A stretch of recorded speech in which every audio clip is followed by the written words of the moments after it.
you guys to give a big hand. Here she is, Hannah Rockey.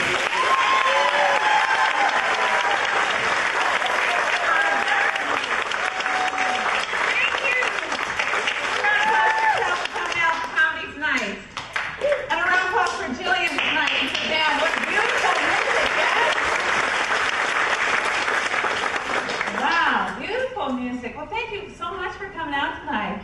Well, I'll start with a little take-home joke too then. Okay, two old married couples sitting on benches next to one another. One old man leans next to the other old man. He says, you know, my wife and I, we celebrated our 50th anniversary last night. We went to a fabulous restaurant. The other man says, what was the name of the restaurant? Give me the name of a flower. Daisy? No. Give me another name. Carnation.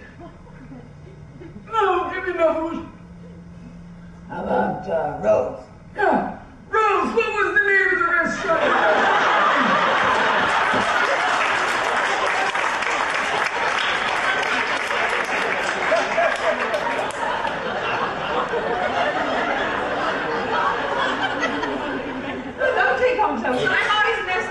Does anybody else can't tell take-home jokes? I'll try another one though. Two brothers. Ivan and, what was another name you said? Ivan and Myron. Two brothers grow up together. And finally they're old and they're in the nursing home. And they always had a bet whether they're going to heaven or hell when they die. The nursing home comes, and during the middle of the night, what's his name? Myron passes. Myron passes during the night, and he comes to wake up Ivan during the middle of the night. He says, Ivan, I've passed. I gotta tell you where I am. Myron says, oh yeah, where are you? He says, well, I gotta tell you. We wake up in the morning, we make love, we have breakfast, we take a nap. Oh yeah? Then for lunch, we wake up, we have lunch, we make love, we take a nap.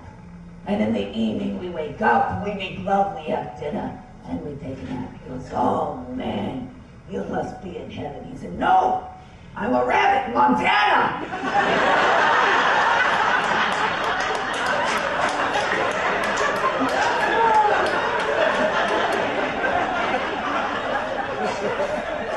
That's so nice to see you guys here. If I round of applause, how many people have seen my husband and I before, yes?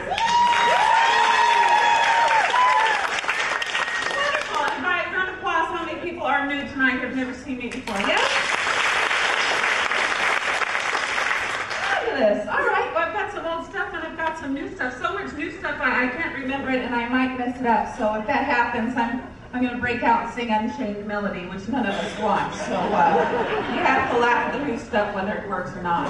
Right, Nadia? My daughter's here and she knows I can't sing. Well, let me introduce myself. My name is Hannah, and I was named from the Bible. I have a very strong Christian mother, and she named all of us kids from the Bible. We have Hannah, Noah, Sarah, and Joshua, and in turn, my mother asked that we name our kids from the Bible. So Lucifer and I went over.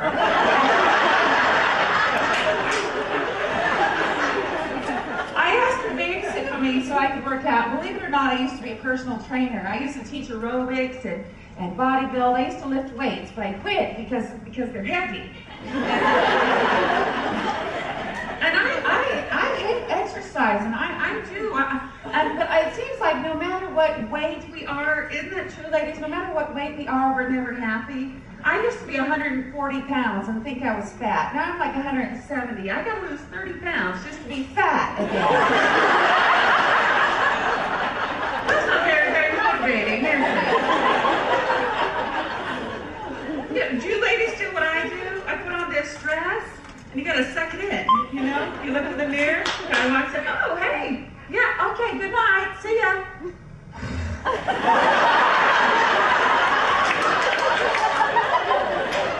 See, we ladies, we do that, don't we? We suck it in. You know what guys do? They inflate. See, there's a big guy right there. What's your name? Kevin? Yeah, see, Kevin, you're big. See, guys love being big. See, ladies, suck it in. Look at Kevin. He's like, yeah, it's big. Who's your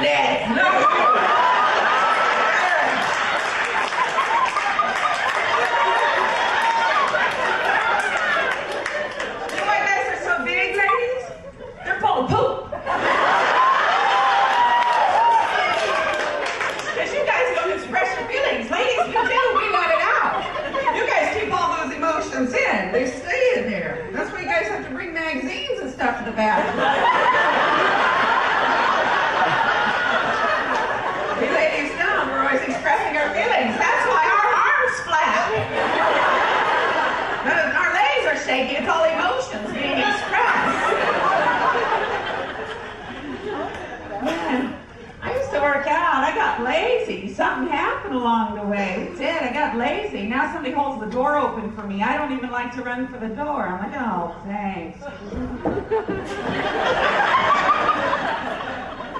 Our culture's getting lazy.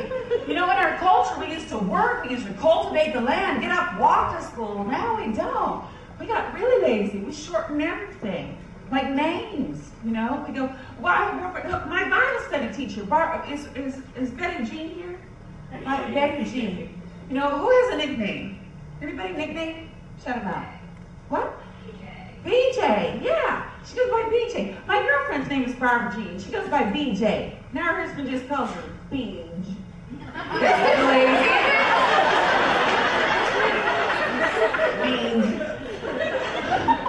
I call her up for coffee. What's next? Hey, Bub. This is...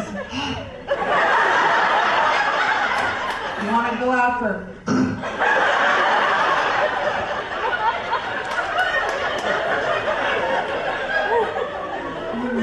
Do you ever look up the meaning of your name? My name's Hannah. It means graceful. I always thought I'm the least graceful person I know. You know, I'm one of those people who always goes one more stair that's there. You know? Or you know, like Frenchmen, they always kiss you on the side of the cheek. I always get the side wrong. I'm like, oh.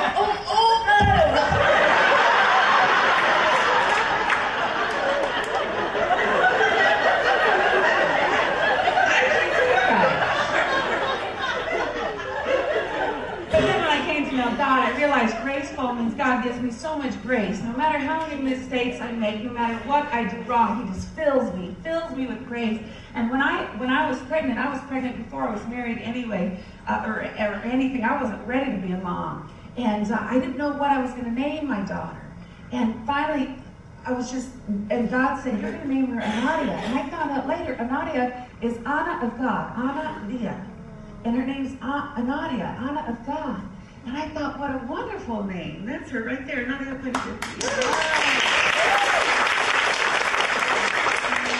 Almost 13 years later, we never think we're ready for stuff, but God knows we're ready for stuff, right? And I thought, Anadia, what a beautiful Anna of God. And she would hang out with a little boy named Worm. I said, son, how'd you get your name? He goes, well, my name's Brian Cook. Then they call me Cook and Book, then they call me Bookworm. Now they just call me Worm. Like, oh, great. How many people have kids in the car?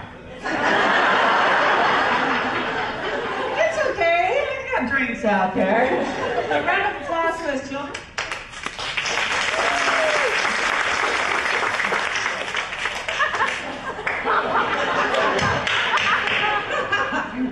My wife says, round of applause, no children, no responsibility. Where are you guys? Make some noise. Shut up. They happen when you least expect it, don't it, parents? Yeah, one day you're having a great time frolicking through the yard, and the next day you're driving a minivan full of coupons. Yeah, prepare yourself. How many people have teens? Clap your hands. The clap is very different. How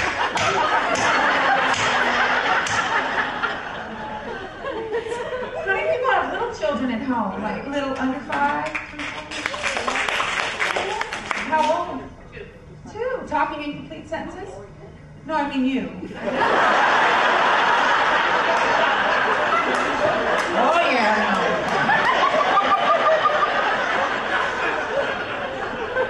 Because did you know this? 61% of the books on the market written on parenting are written by non-parents. You know why? Parents don't have time. Who has multiple children? Multiple little children? What are their names? What are their names? Jacob, Tamaya, and Lila. Jacob, Tamaya, and Lila? What beautiful names. Did you get them confused?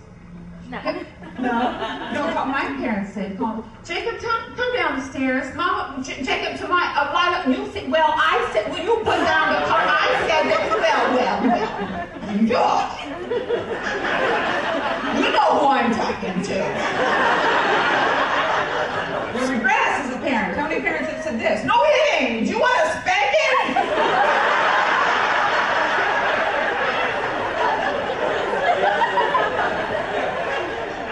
You get this furrow in your brow, don't you? And this pooch in your belly. And you sleep with one eye open, you start to look more like a Shar-Pei. You'll do things like go to the grocery store in your pajamas and you don't care. And people just look at you and they give you that motherhood salute, oh, we know. And I don't care how cute and bubbly you non-parents are now, when you're a parent, sometimes you feel like the devil himself, don't you? You know, because all little kids ask the same question. You no longer can make a statement in your house and be taken at its word, because all little children will question you. What do they say? Why? And what do we say? Because. Because what? That's right. I remember my little girl come running through the house. She said, Mom, look, I'm going to go through the house. I'm going to kill the dragon with my sword. I said, no, honey. Well, why? Because that's not a sword, that's Mommy's curtain rod. Well, why? Because it's sharp and I want you to put it down. Mommy got you your own toys. Well, why? Because it's dangerous. Now, please put it down. Well, why? Because Mommy has your own toys. Now, I'm asking you again, please put it down. Well, why? Because I said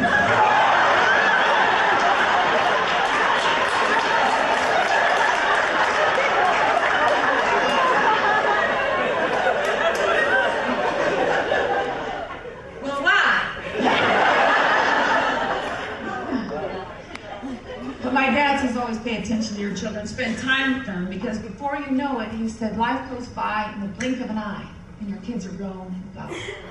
So I try, and it seems like life goes by so quick. I get caught up in the daily stuff, you know. Hold on, Anaya, I'll be right there. Hold on, I got this, I got this, I got this. And I remember one time I spent 8 hours playing Barbies with my daughter for 8 hours. We played dress up and everything. Remember that? In New Mexico, we went to the pool, we played Barbies. You know what the cool thing is back then they had just remade the Barbie. I don't know if you remember that. This is true. They remade the Barbie to be a little more like an actual woman. Well, her boobs are plastic. But it's more common now, I don't know.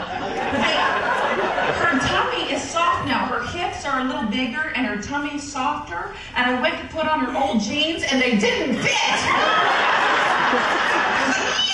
I was trying to pull them on with a hanger. Yeah! She's like, Karen, do I look fat in my jeans? Yes! That was late. That was crazy. Because we get stressed. We let life stress us out. These little things that don't matter. I think that's how the enemy comes. We're distracted by things that really ultimately don't matter. You know, I can't do that right now. I have to do this. And ultimately, those things don't matter. I just took up a new job to help us pay for medical insurance. I'm working at Starbucks now. How many people have been to Starbucks? Yeah! I love Starbucks coffee. It's so good. But you know what? You people are mean when you order coffee. You're mean! And you're so proud of the Starbucks language. I want the 52 cup, tap, tap, tap, tap, tap, tap. It's like working at a drug clinic for people coming in. I want a cup of coffee now. You want a lid on that? No lid, no cream, just splash it on me. I can't keep up with the language. And they're reading the cups. Do you notice that? You can't go in and just get a small cup of coffee. It's just that they renamed all the side. My friend Tommy, he works at Starbucks. Give her a round of applause for Tommy back there. This is a new bit. It probably won't work, but you have to laugh or I'll sing. They did. They renamed the cups. You can't get a small. It's called tall. And the middle size is not called medium. It's called grande. And the big size is venti. I had to like study books to study this stuff. I don't know how you guys walking off the street and just know it. And so I just imagine calling corporate headquarters, you know, and asking. So I'll walk through my little practice. Hello, corporate? Yes, I would like to talk to Mr. Buck, please. This is Hannah. See, that's funny because they wouldn't know my name because they're so used to it. Yeah, oh. See, now I'm making him home from this imaginary phone.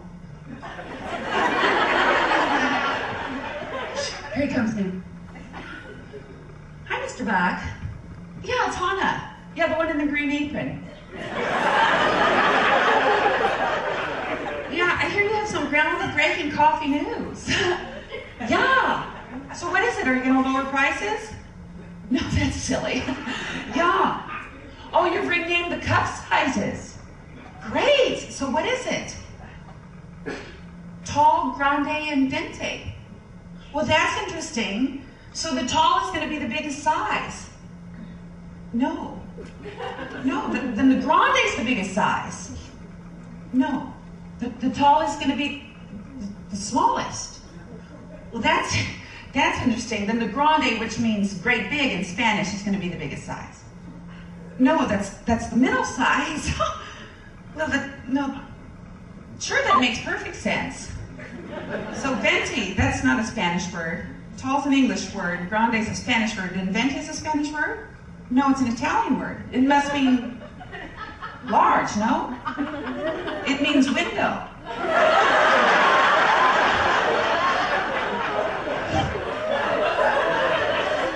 So tall is small, great big is medium, and window is large. Super. Well, why don't we have a super size and we'll call it Mocha Mocha Boom Boom. No, you're right. That's ridiculous, sir. Okay, talk to you another time then. Okay, bye-bye. You laugh. That's good. And what's silly is they sent us out a little memo from corporate that says we spend $98,000 in sleeves. Sleeves are those little things we put on your cup that keep you from burning your fingers. My question is, why don't we just make thicker cups? That would make sense. Yeah, or make colder coffee. I mean, if the coffee's so hot that it's burning your tough fingers through 2 inches of cardboard, why put the stuff on your tongue?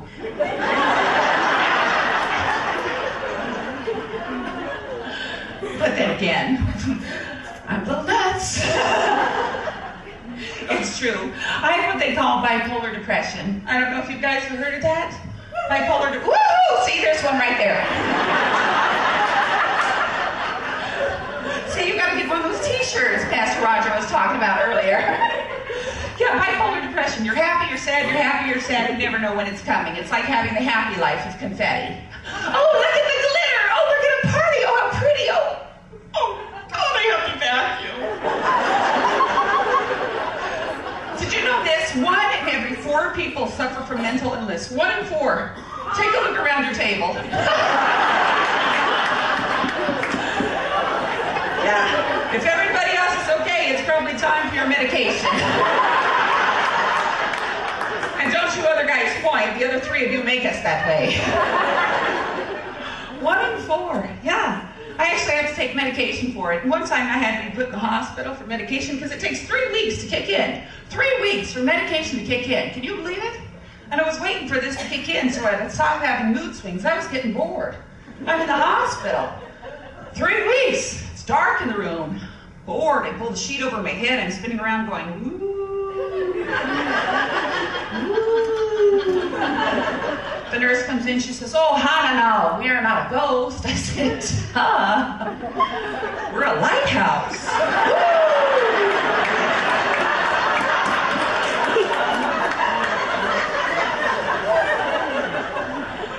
Those medications, did you ever read the side effects of some of your medications? I was like, may cause irritability, weight gain, suicidal thoughts. I'm like, I think I'm already taking these.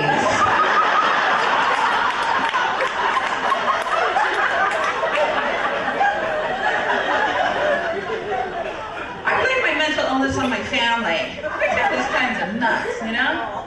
My parents say things that don't make any sense. How many people have parents older than themselves? Raise your hand. Good. We're on the right track. My parents say things that don't make any sense. My father, he doesn't keep up with today's technology. He doesn't use a cell phone and stuff like that. He wanted me to get him he's an artist. He's kind of like, if you've seen The Hobbit, he's kind of like Gandalf. He's got the long gray beard, the long gray hair, you know. He uses a really neat wooden cane to walk.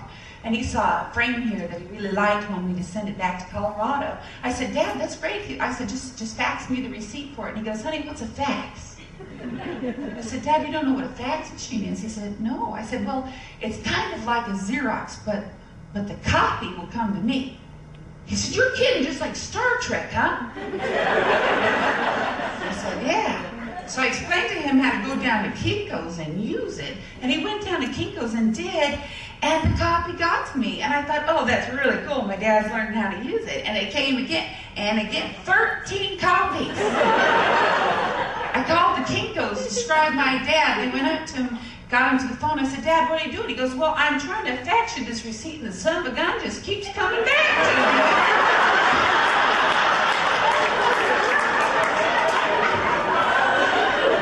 True story, isn't it, honey?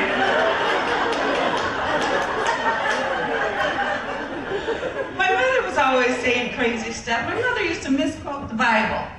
She would. She'd say, you know, Hannah, if you ever need Jesus, just knock 3 times on the ceiling if you want. I said, Mom, this Tony Orlando ain't gone.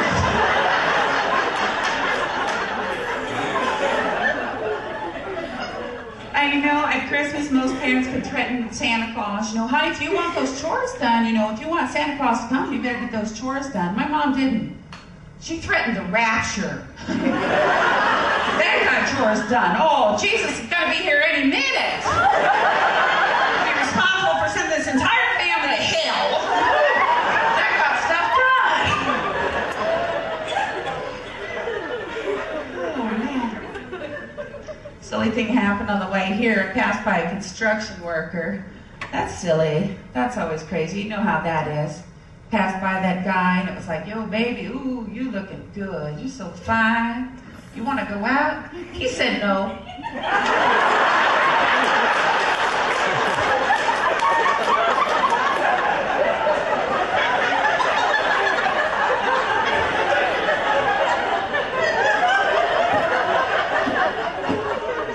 I called my husband, Jeff, to tell him about it. We might meet here in January together.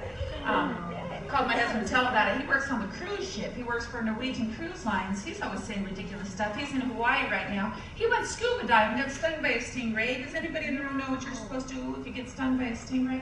Leave it in. Leave it in. Leave it in? Yeah. Nancy, you're a nurse. You might know. What do you do? Leave it in, get to the hospital. You're a nurse. She's like, well, you take 2 aspirin, you...